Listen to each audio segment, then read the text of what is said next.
The solo sounded great. I could have used even more of you, believe it or not, even more. And one thing that I'm actually going to say to both of you, your solo at the beginning of Amazing Grace and yours in the Toreador, was that each of you were playing, your bell was pointing right into the stand. So the sound was going right into the music stand.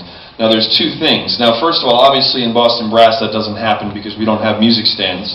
If you could play the music from memory, that would be fantastic, but you don't need to. You can still have a better, get more of an effect to your audience, I think. If you were to, either one of you, especially in Amazing Grace, if you were to stand up, and I know, you just kind of want to, just want to be shy and not get yourself out there. However, if you stand up, it's going to be visually interesting. Okay, you're better looking than the rest of these guys are. First of all, then you also. Now I'm really embarrassing her. Now she's going to throw her mouthpiece at me. But also it will bring the attention to you. And if someone were singing this, say if someone were in church and were singing this.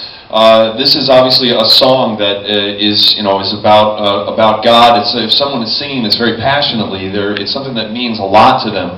And someone that's singing at their church in front of all of their friends or whoever they live with, and they see them every week, they're not nervous about missing a note. They're not brass players, so they don't miss notes like we do, right? Every single brass player in the world misses notes. That's the last thing in the world that someone that's singing this, that I would imagine a gospel singer singing this somewhere, say in New Orleans or something in the United States, right? They're just singing, and they're just singing a song, and there are people that are kind of humming along. Some people are singing along. Some people are just enjoying it. So we have to get away from worrying about missing a note, or in fact, and don't try to miss any notes, but if you miss a couple, it's maybe even going to sound more authentic than if you hit every single one exactly. So the message, I think, is more important. Could I hear you? You're going to hate me. Can you go ahead and stand up? And you can raise your stand a little bit if you'd like, at the very beginning. And I want you to, I thought you did a great job of playing the solo and of playing it out. However, I want you to exaggerate it even more. Imagine that none of these people are here, okay? It's just you and I, okay? That none of these people are here, and you're just playing it like you're singing a song, okay?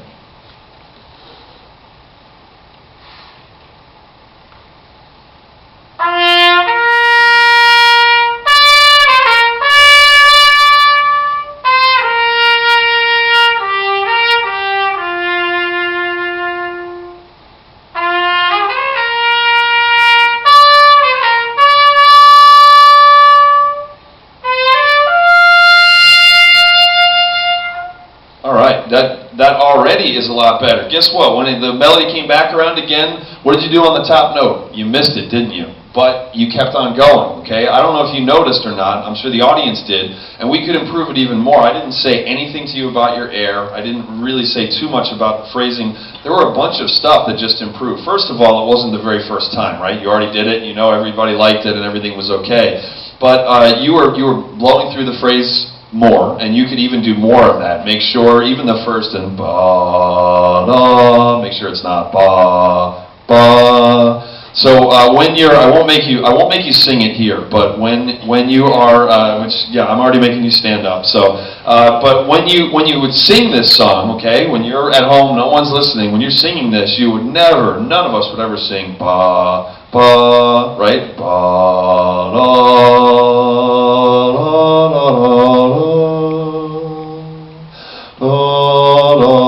So I did not turn down an opportunity to be a professional singer. I'm not a good singer. And yet, I can phrase, I just wanted to clarify that in case any of you were wondering.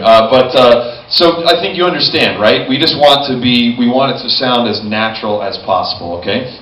Okay, so the same goes for you when you have the solo later, that kind of thing. You can also experiment with this kind of thing, where if you stand up and play this, then you can sit back down. You stand up later. There's a lot of different things that you can do when it's not just going to be 5 brass players sitting down. We play this piece, we bow. We play this piece, we bow. We play etc. There's a little bit more.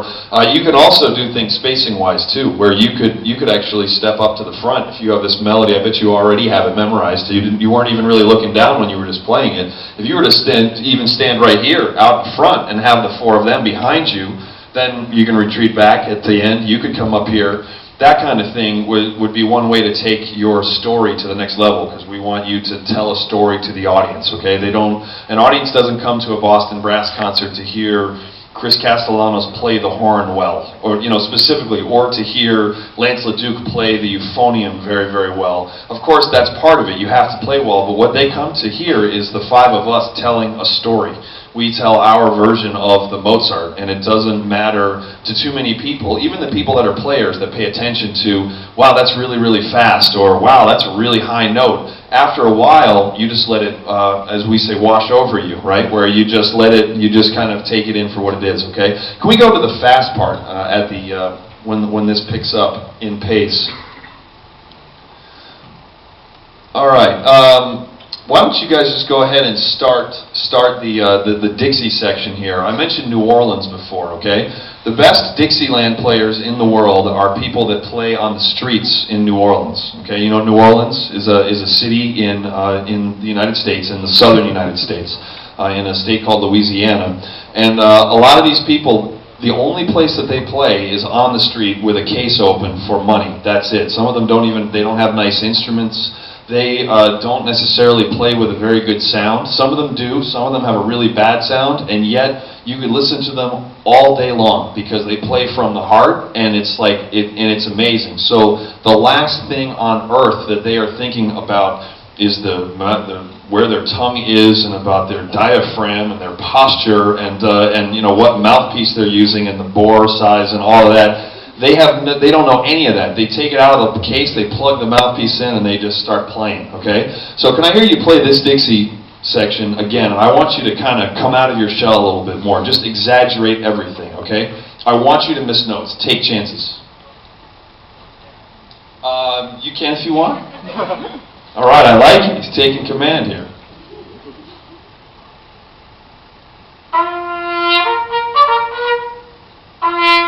All right, so first of all, I said I wanted you to miss notes, so good for you. There you go. Congratulations. My work here is done. Thank you. Yes. So yes, I told all of the children of Malaysia to just miss notes and everything will be fine. No. If you miss a note, just do not stop. Okay? Do not. The only reason that street musician would stop is if someone started grabbing the money out of their case. Okay? So unless I start stealing from you, do not stop, and I promise I won't steal from you. You seem like a very nice man.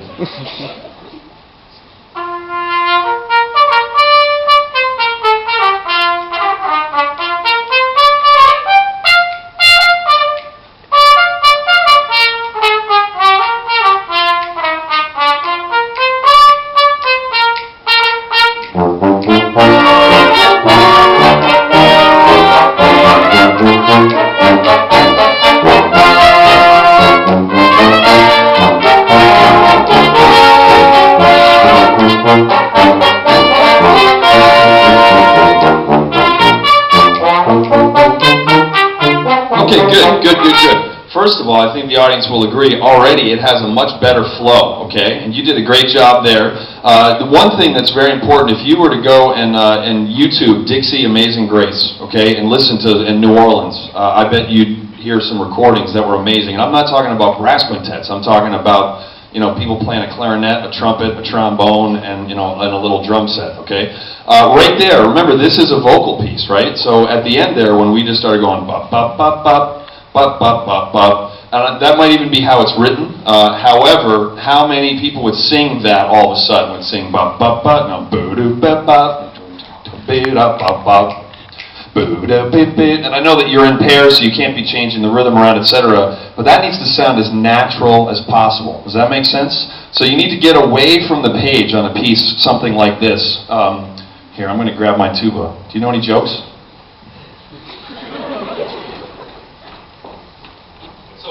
Bass line like this I would be doing a little bit of ad-libbing, even just like bending the pitch, that kind of thing. And I've been to New Orleans a number of times, and I've heard a lot of that kind of music, so it's easier for me to do this because I've been there 7 or 8 times. However, you can kind of do the research on your own.